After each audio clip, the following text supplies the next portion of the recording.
Hi everybody. It's Nicholas Wilton, and I'm here today with artist, contemporary painter, and mixed media artist from Australia, Lorna Crane.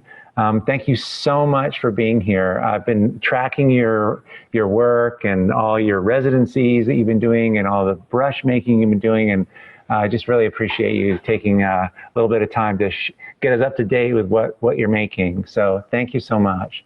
No, it's my pleasure. It's been an incredible journey the last 4 years in particular, but yeah, I'm nervously excited about talking to you today. Oh yeah, well, we're just, what I like to do, as I was saying earlier, is I don't rehearse anything. People usually can tell, but because then it's just we'll just uncover cool things in the conversation, and I love that. It's like, but I do know something about your work because I've been tracking it and following it and everything. And but first off, what I'd love to do is, you're in Southern Australia, New South Wales. That's that little town. That's south of Sydney, right?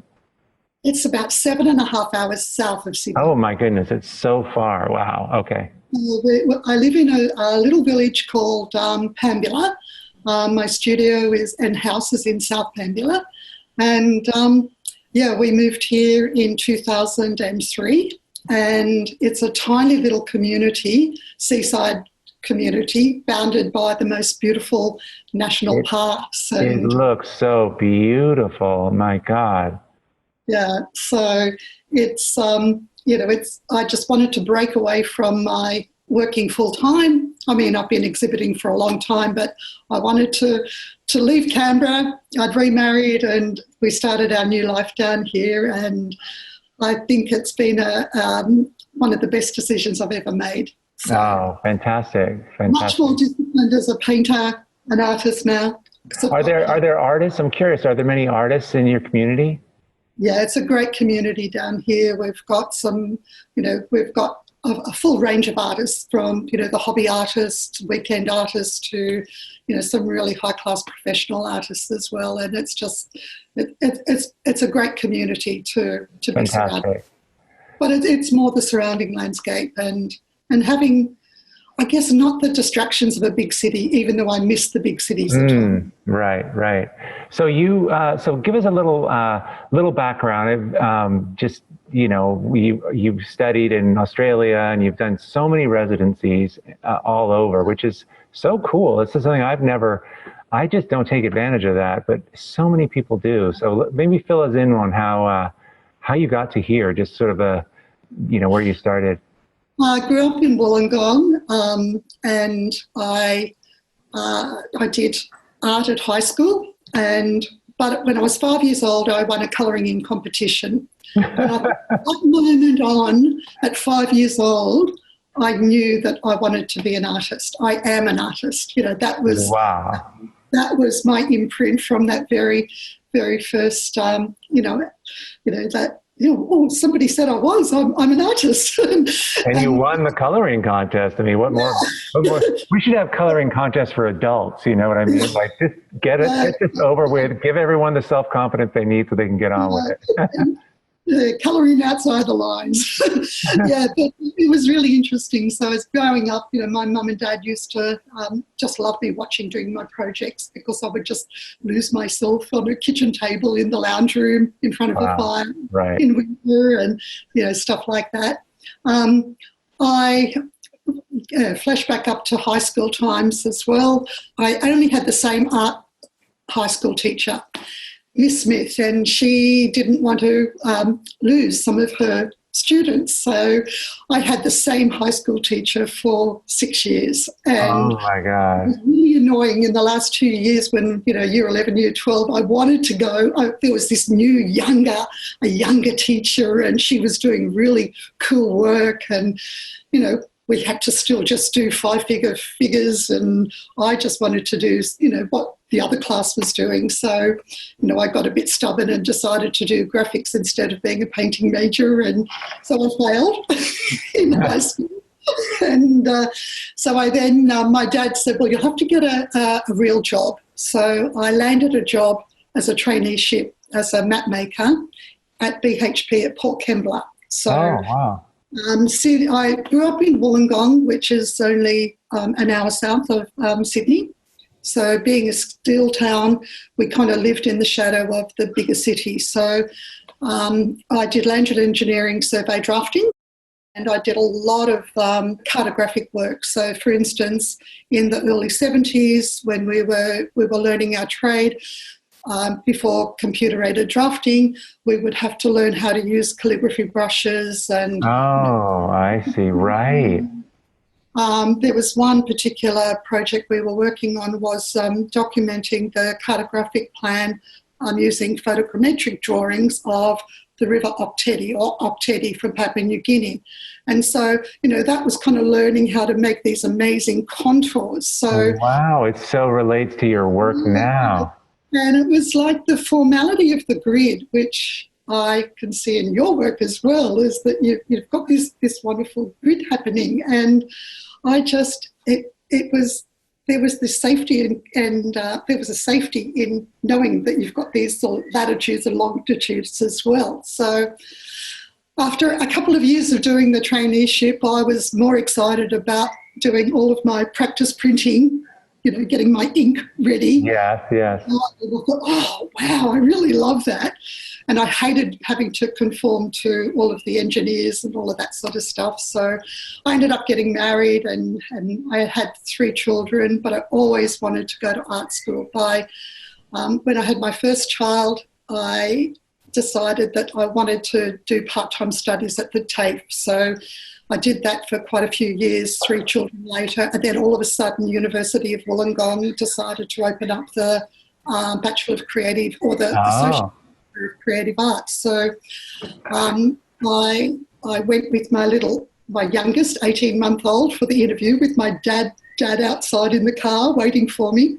And I was so excited because I think the interview went really well and I ended up getting in. And so that was the beginning of my 5 years of being, I did my associate diploma followed by my Bachelor of Creative Arts, and I graduated with distinction then. Wow. So I was a painting major, printmaking, and I also did textiles as well. So it was, was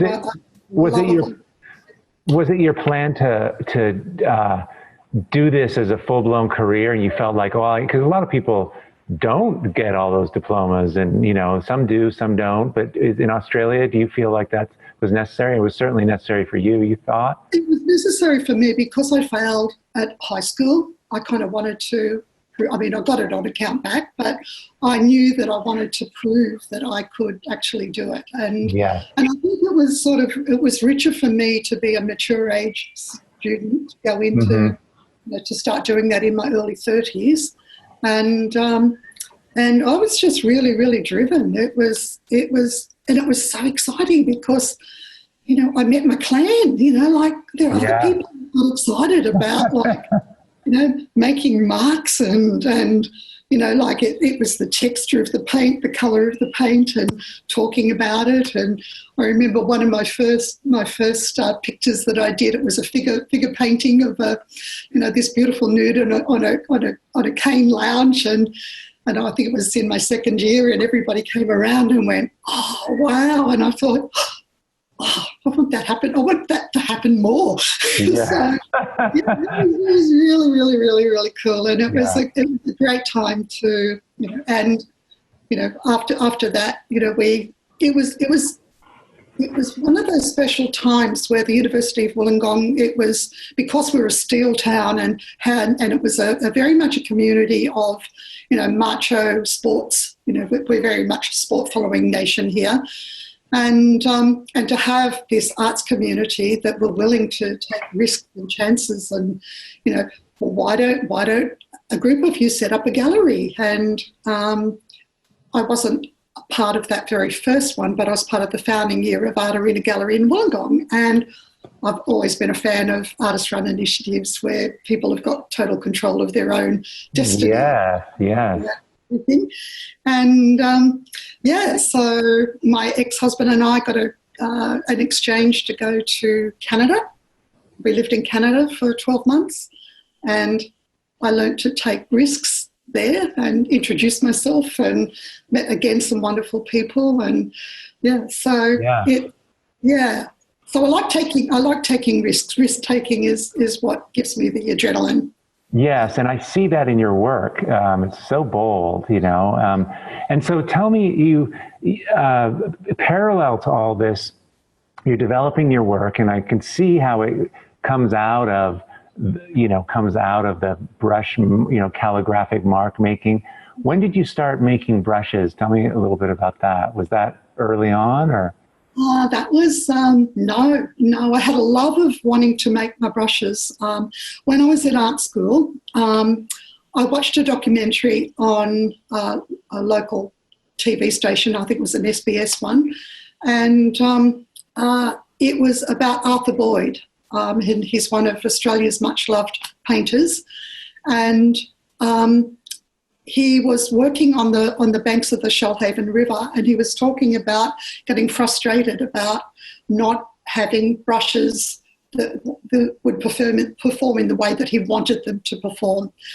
And he was talking about how he met a brush maker in Melbourne who would make his brushes to his own design. Wow. And then you could see this amazing brush, and it was kind of a bit like this one, except it was longer. So this one's only a very short one.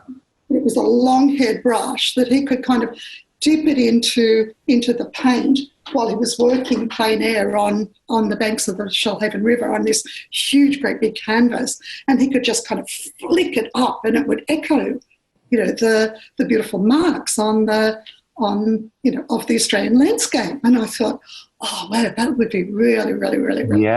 Yeah. Then I was able to get a residency with the Bundanon Trust. Bundanon is part of the Arthur Boyd bequested his property to the Australian public. And so it was a property at Riversdale and a property at Bundanon. And so I was able to do a residency at Riversdale as well as one at Bundanon. And there was another couple of artists there on the first residency that said, I'd really like to give you one of Arthur Boyd's handmade brushes. And it was this beautiful, tiny little brush, but again, with this really long thread on it. Right. And I just thought, I'd love to make them. Fast forward now to Venice in 2014. And I'm going to share my screen so we can show these brushes. Yeah, so fast forward to 2014. I decided to meet up with Allison B Cooke. And she was teaching in Florence, and I decided that while I was in Venice with the Global Art Project with Carl Haywood and all of the group there, I'd give myself a 3-day weekend away and meet up with Allison, because we'd been talking for quite a long time, and I just thought, I've got to meet Allison. So we did that. And she took me through all of these most amazing streets or callées in Florence, and look at the patina of the walls, and we just thought, this is amazing. And on our last night together, she said, I'd love to make my own brushes. And I said, oh my God, I've been wanting to do that as well. So we set ourselves up with a challenge, and Allison made 4 brushes and then sent a picture to me, and I thought, holy crap, I'm going to have to make mine now. Oh my God. I started researching it all, and I got so involved with all of the research, and I mainly did it all online because it's just easier now with Pinterest and just Googling different things, and I just started making them, and I just thought, you know what, this would be a great workshop to do. Yeah. And so then I would always, do the first couple of workshops, and, people would just get so immersed in them, and they were just thinking, this is much better than I thought it was going to be. And then I'd always end the group by doing a demonstration, and everyone would go, oh, wow. So then I would then have to incorporate mark making in my demonstration. Well, it's, the brushes, looking at these, they're so beautiful, just the forms. They were my first set, those ones there now. They're what? They're my very first set. Oh, boy. they were just incredible. That was my very first one there, and that is the actual first mark.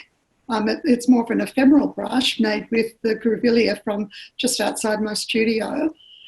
And when I dipped it in and made that first mark, I just had to lay it there, and it was like, it's so poetic, and it's almost like a song. And when you dip it in, it makes this incredible sound. So you've got this, I don't know, it's this incredible connection that you've got with the, with the making, with the selecting of it, of all of the materials. But then there's this extra sensory,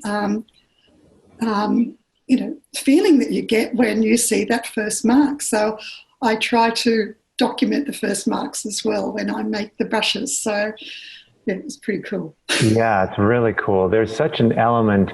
I mean, when I think of paintbrushes, I kind of know ahead of time what the marks are going to be. But when you make a brush, certainly that first time you test drive, it must be really surprising and kind of fun. What I love about them is that, like, you connect with I normally connect with the handle first, and then I select, I go and I love to go out and collect in my natural environment. So this one came from a beach just south of here, south of Pambula. I live on the very close to the Victoria New South Wales border, so there's lots of beautiful pieces that I can collect all along the beaches here, and they're very clean beaches as well. But I get excited when I can find little treasures like this one here, which is in that image there. Well, it's such an interesting thing that, your art is of Australia. It's you. It's where you live. But I was thinking about it, when you make make the tools from the area with the area. Like, these are plants that we don't have. These are sticks that you found. There's something kind of powerful about that. I mean, there's a potency about it. Yes. I mean, these look so Australian to me, and even the colors, and they're primitive, but they're modern, but they're colorful, and then the marks they make. Do you use other brushes, like store-bought brushes too, or are you did this inform your art in a new way? Oh, totally. The reason why I wanted to explore, the whole visual lexicon, which is sort of me wanting to explore my visual language, was to make sense of me as a painter, as well as a drawer, as well as a fibre artist. I wanted to be able to bring all of the, the loves of my life as an artist together and make sense of it. So I had one comment by another artist on one residency that, that I'm not a very disciplined artist and I don't know how to draw.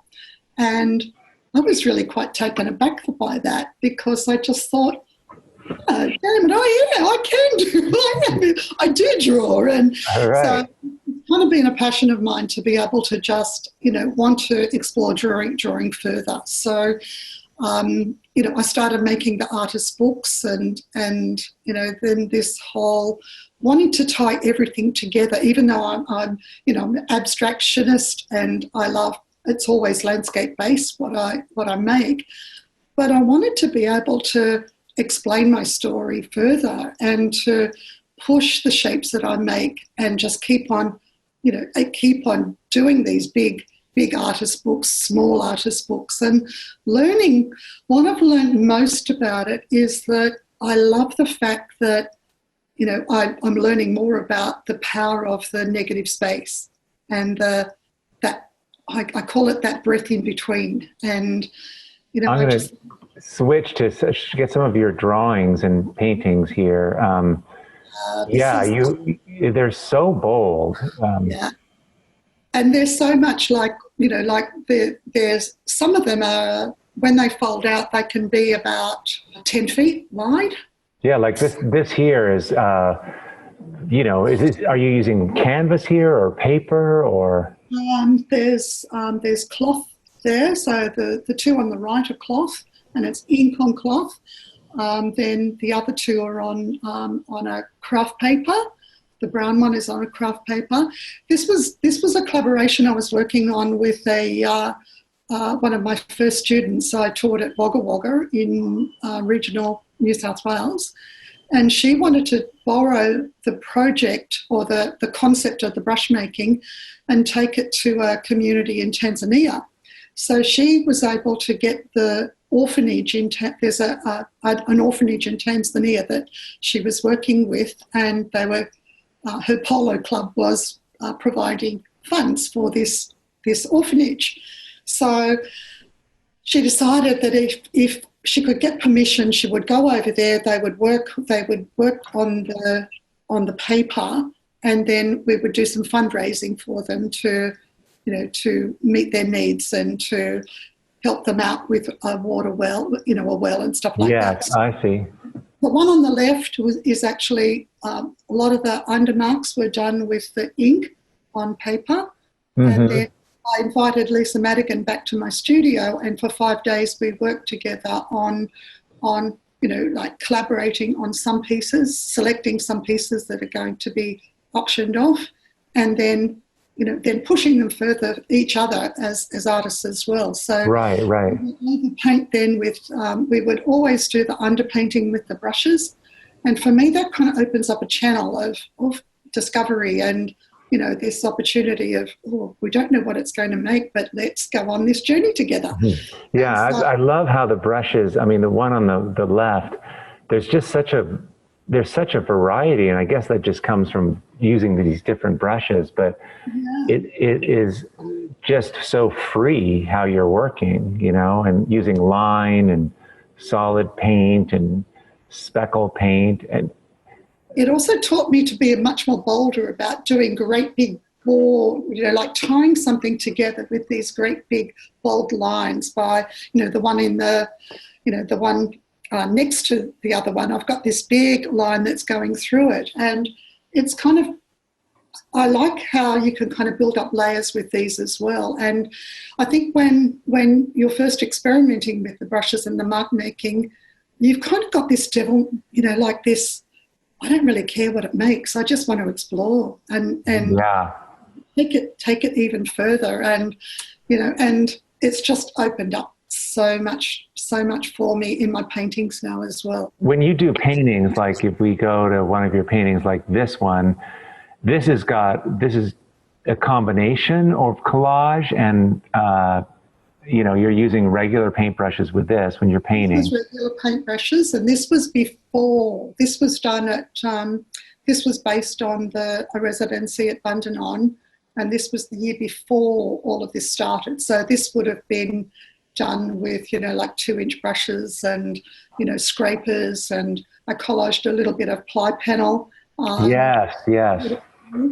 Which kind of reminded me of I love it when you kind of peel back layers and then, you get this, because it was collaged onto something else, and then I pulled it back and I had like part of it, like the browner part is the colour that's on here now, the perimeter. Right.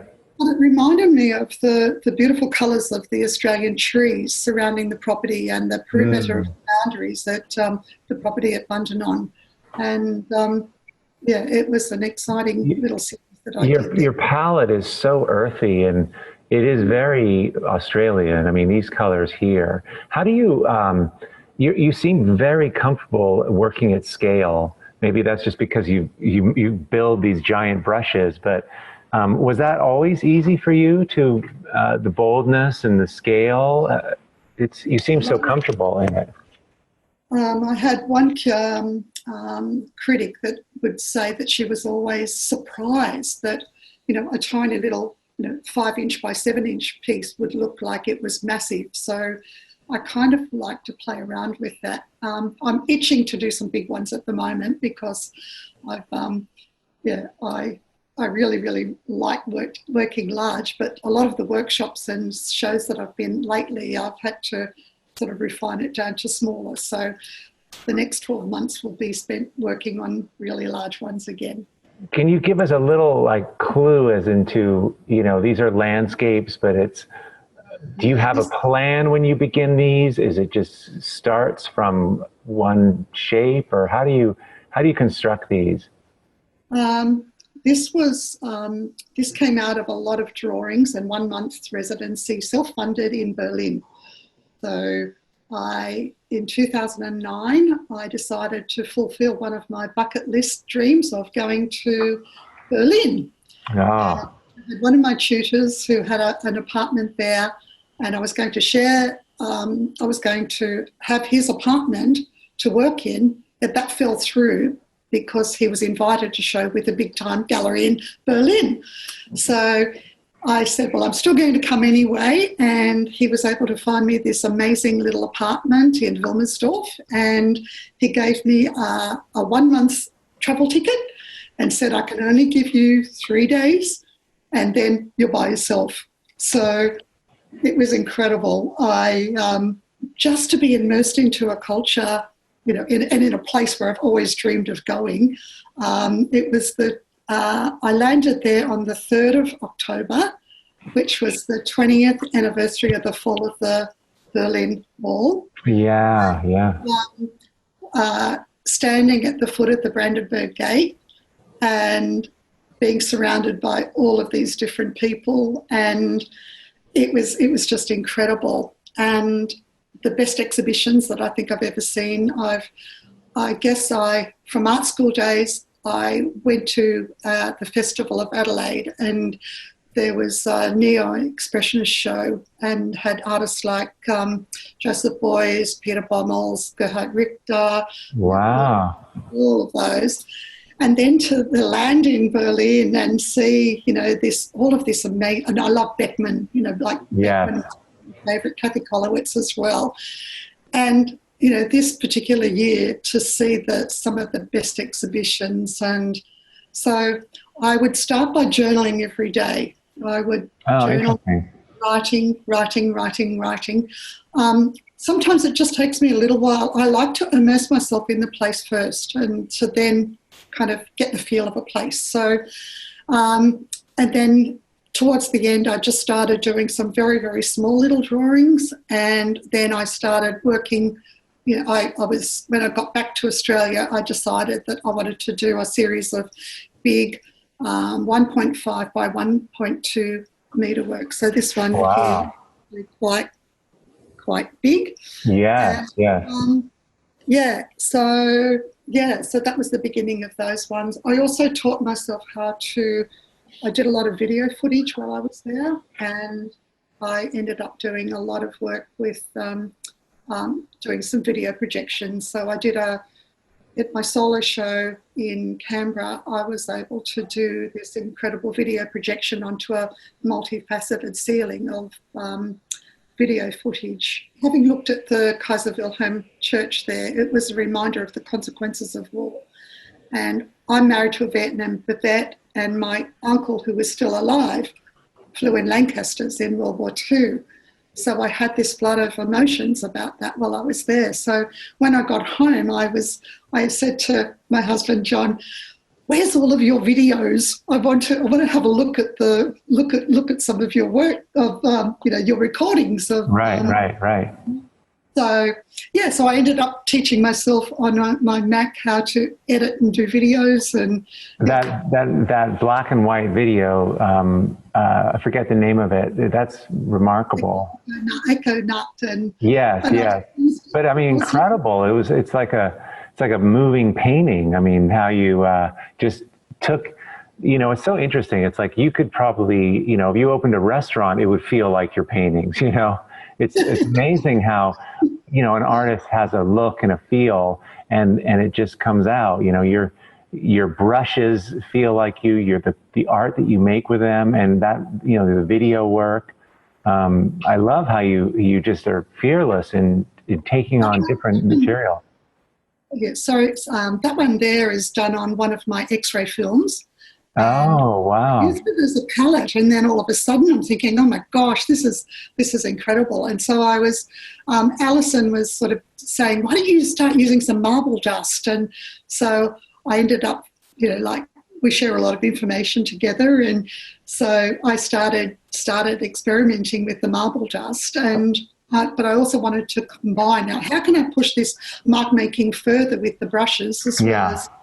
So this is a pivotal work as well, because it was the beginning of, I can use other brushes, but I also want to be able to make them work, with my larger works as well on paper and right.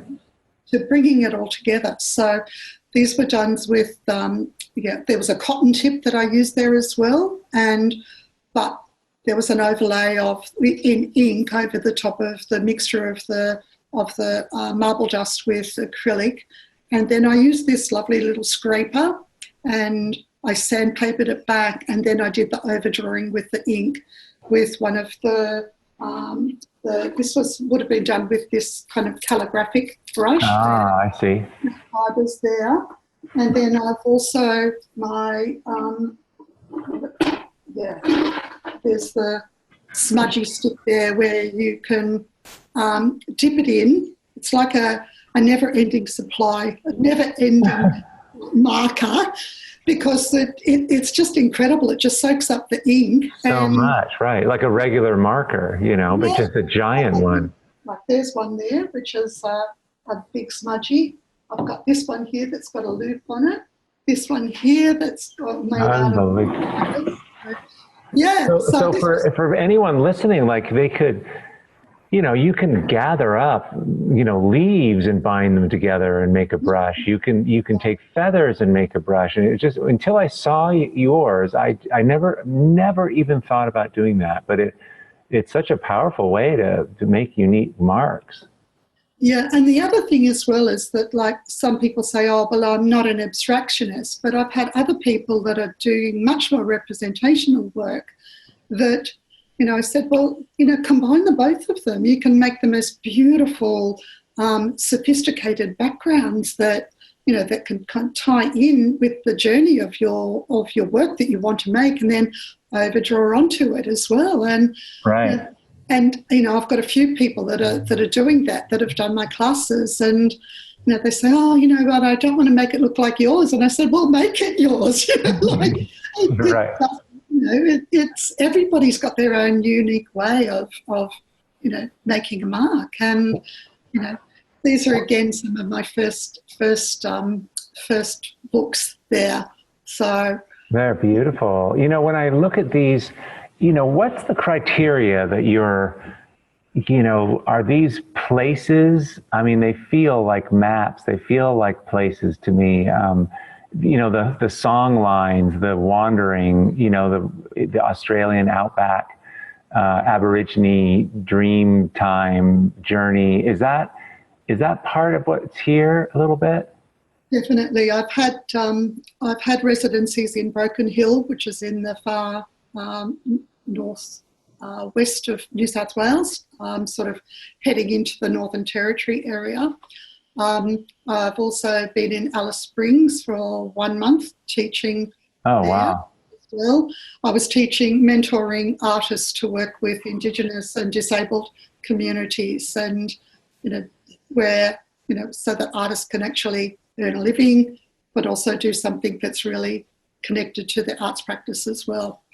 But when you when you go out into these spaces in these sort of wilderness areas, I just find that I go back to those places all of the time, because there's something so special about, like sitting on the bank of the Darling River and just yourself and a magpie, like gargling in the background and just, you've got to think about yourself, and you've got to look, and you've got to listen, and then start making sense of it. So all of these places hark back to these places that I've been to, and those special moments that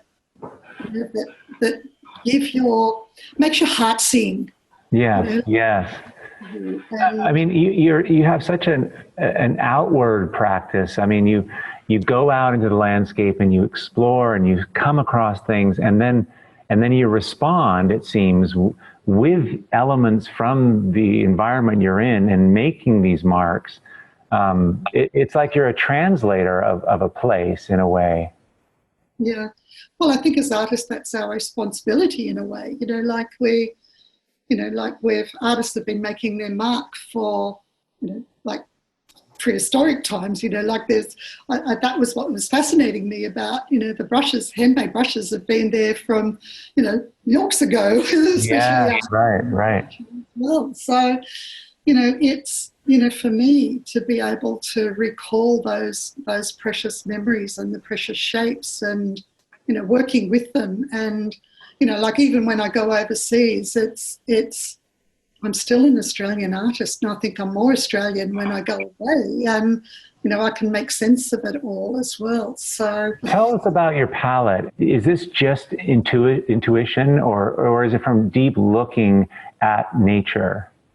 This was done after I'd done all of those books, and it was for the exhibition called Visual Lexicon. And this one for me is quite a powerful one, and it's a piece that I call Genesis. And I started just mapping out some of the shapes. It's a big 1.2 metre square, and I just wanted to do big, bold shapes without, and the palette is kind of earthy, but I wanted it to be really, really bold. I've got pieces of electrical tape going over it. I've used brushes, like I've used some of my smudgy brushes there.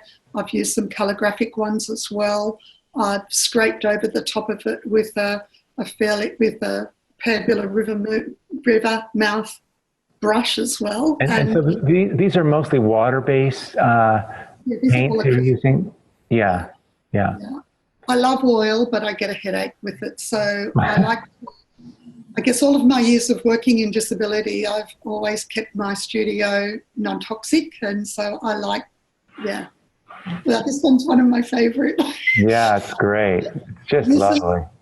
This was my Barcelona residency. I've got a thing for B, Broken Hill, Berlin, Barcelona, and Brunei. Yes. They're one of my all-time favourite places, and I also live in the Bega Valley. This was done at Art Print Residence, and building up to that time of going there, I'd done all of these workshops, and I had pneumonia, and I ended up starting working in a tiny little sketchbook, which was like this big, and probably about 6 inches when you opened it up.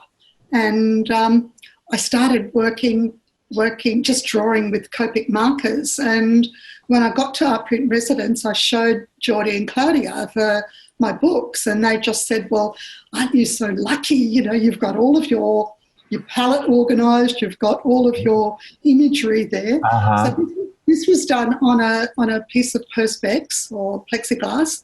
It was done with a Dremel drill, dry point, carborundum, dry point carborundum, and hand-painted Chincolet. When I first got there, I was there with Don Malone from Brisbane, Australia as well, and we're both scared because I hadn't printed for so long. And so we spent the first couple of days preparing some papers. So underneath this, I purchased some paper. I think it's 280 GSM Ashes, BFK, I think. And with a 2-inch wide brush, I just started working gesturally. So the marks that come under the print were done with one of my really favourite regular brushes. And the one on the right-hand side underneath my signature is done with my handmade brush that I made with a tamarind branch and tarlatan shreds that I did. Oh my God. Yeah. So then trying to connect, my sense of place and mark making before I even started with the place that I'm at, and then drawing from my imagery from my sketchbooks and also some of the colours that I'd had from the sketches. So my first print was crappy, and it was a great big one, and I said to Geordie, I don't like this. And so I got him to cut the plate up into 5 panoramas. And he looked at me as if, okay. hope she knows what she's doing. And, Right. and yeah, and I just fell in love with the whole process. And I produced about 18 prints while I was there in the 2 weeks. Wow. Yeah, I love, it seems like you have a real, you're using line, you're using wide brushes, you're using subtlety and then boldness. And do you think that way when you're making these? Do you make a mark and then, okay, how did that feel? And then you respond with a new, or are you just not even, it's just all intuitive? It's kind of intuitive, but I kind of still go back. I don't have a book in front of me. They're all memories from the sketchbook as well.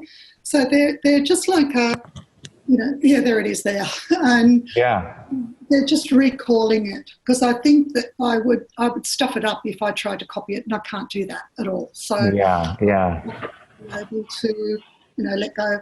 And this one here is from a show last year, a solo show that I did, and it was underpainting with the acrylic and then overpainting with my really long, this one I love, and that was a long thread like this dipped into the white and working with that.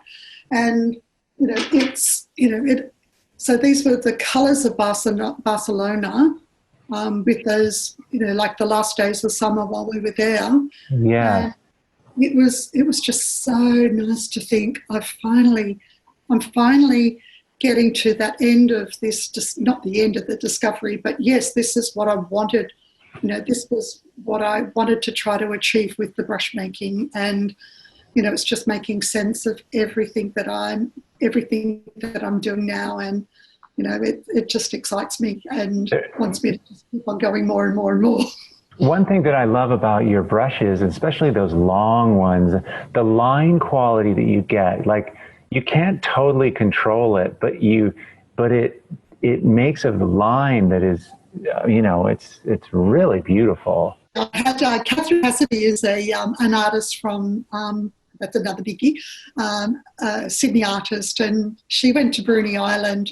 And I said, well, we're applying to go there as well. And I was telling her about the brushes, and she said, I want a great big mop head one. So I've made her a great big mop head one, which she still uses. And I've also made her a ginormous smudgy one as well, with a head probably about 5 inches diameter, and chock full that she can kind of really push the paint around. And she works on plexiglass, so it kind of gives this beautiful smudge feel about it. Oh, yeah. And you collage things in. You use all kinds of things. You just glue. What do you use? Just like a gloss medium or gel medium? I used a binder medium, and I also use, I think this one I used the matte medium, because the binder medium has a gloss to it, and I kind of didn't like that. This was using some butter muslin, the last one. Yeah, so that one was based on the Bruny Island residency. So it was kind of talking about the boundaries, but there were also layers in the landscape there. So you had fence lines and, this broad, beautiful space. I was there with Helena Jackson Lloyd and Donna Malone from Brisbane, and we had 3 weeks, and we had 15 acres and a 3-bedroom homestead overlooking our own private beach. So a lot of these were based on that residency. And then just this one is called kelp. I did a lot of swimming around kelp while I was there, and the kelp there was incredible. And these are some of the drawings that I did plein air and working on the veranda while I was in Bruny Island. I didn't think I did very much, but when I got home I thought, I tried to do plein air work, and I did my own form of plein air, working on crochet paper that I'd cut up and I'd drawn on, and I was really, really frustrated because the crochet would soak up the ink a lot, and I was running through, my ink was running out so quickly, and so I just thought, I'm going to go to this beach. We went to Adventure Bay, and we had this beautiful little secret beach, secret cove that we would go to. And so I had this tiny little sketchbook made up just with a clip holding it together. And I started drawing with the smudgy brush, and then, but it became windy, so I'd have to do it really quickly and then cover it with sand. Oh, and God. it was like digging them all up then. I had like 20 odd pages. And then, Oh, my God. And then I was working on terrastone paper as well, and I ended up taking it into, I'd swim with it, and then you'd have this beautiful echo mark coming off it, and the composite landscape there is. I just love how you just like live your art. I mean, it's so and there's such spaciousness and freshness, and you know, when I look at it, it's really it's so interesting. And then, yeah, this is interesting. This is acrylic, just more painting. But the marks, are you using your brushes for this? A combination of both. Yeah. And then I use a scraper as well. But then there's some overpainting that I'm doing. This is the sort of look from the veranda down to the dam, and then having to go through all of the gates to get to the beach every day. It was, yeah, lovely memories. And this one's sort of like memories back to my time in Central Australia, around the Australian landscape. And it was kind of the beginning of me getting back into more colour again, because I'd been, when you're kind of working with ink a lot, you've kind of got this, you know, the black and white and shades of grey, which I think always helps you with your colour anyway. But yeah, it was really nice to do these bigger works on UPO paper. How big is this one here? 91 by 65, so nearly a metre wide. So 3 or 4 feet. Yeah, fantastic. Now, do you? A lot of your work is on paper. Do you sell it in galleries? How do you present it? Those ones were hung. I did the pianola scrolls. I had a solo show in Maryborough in Queensland last year, and I ended up taking up, I think there were 15 works in a grid this size, and they were able to suspend them with hooks, with the clips, and great big grid. And then I had 9 pianola scrolls, 10 metres, suspended from these really high ceilings. And then I had a whole bank of, I think there were about 40 odd brushes on one wall. Suspended. Wow.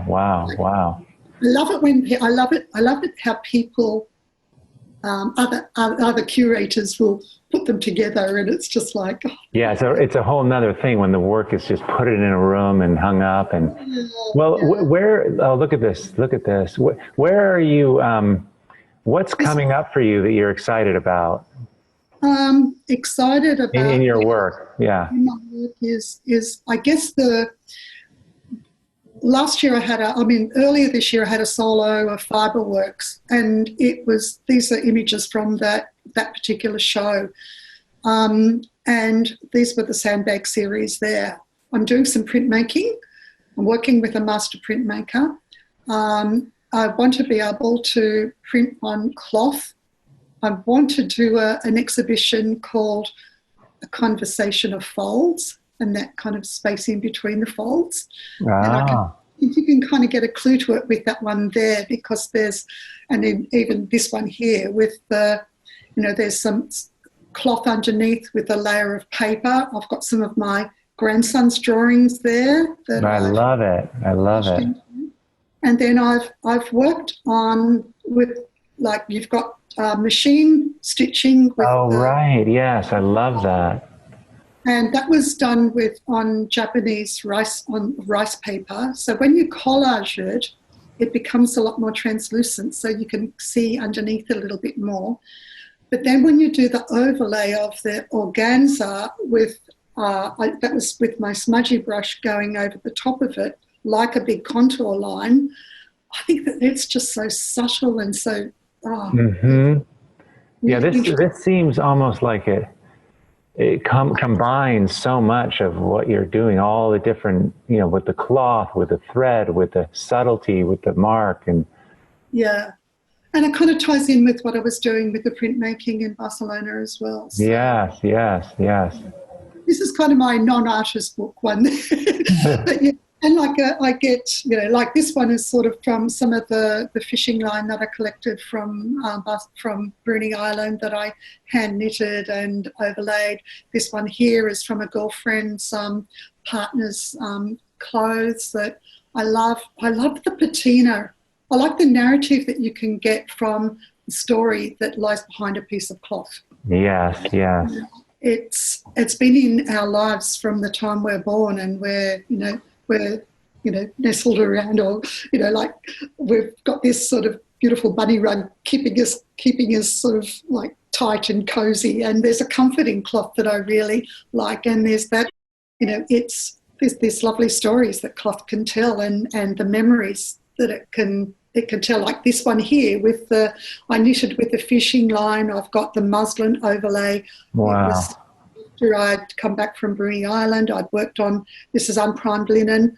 And I love the piece that I've got, like that bit of fishing line, just like on the edge there as well. So I guess I'm still a sum of my past and the sum of my future. I'm looking forward to the sum of the future and what it can hold. And wow. Well, when I think about what I'm doing, I'm taking store-bought colors and using these brushes, and I live in this place that has this, I'm not bringing my environment in at all.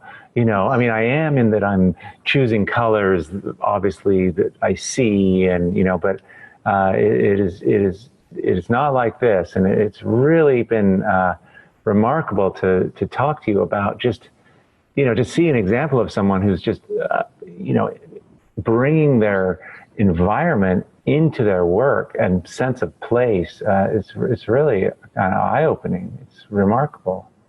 So at the moment I've been working, because I've had a bit of a break with some family issues, I've just started working on a jelly plate, and I'm working on 56, what is it, about 2.5 foot wide pieces of paper by 50 by 7 inches. And I've just been doing random jelly plates, monotypes, and layering them. And I've done, in the last 2 weeks, I've done 60 prints. Wow. I'm taking those with me to Hall's Gap. I'm teaching with Grampians brushes. Hall's Gap is in a beautiful area in central west Victoria, and I'm going to go 4 days earlier so I can actually immerse myself into that landscape.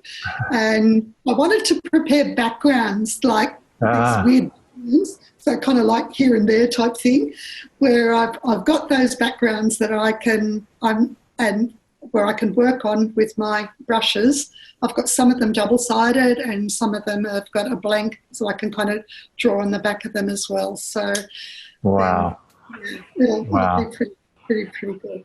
Listen, I want to thank you so much for sharing this. I feel like it's such a shame you're so far away. I mean, I was like, countries should invite you to come in and do places. You know what I mean? Like, it's your enthusiasm and your passion is really contagious. It's just it's really inspiring. So listen, thank you so much for sharing us. And I know this is just a little fraction of what you've got going, but anyway, I really, really appreciate it.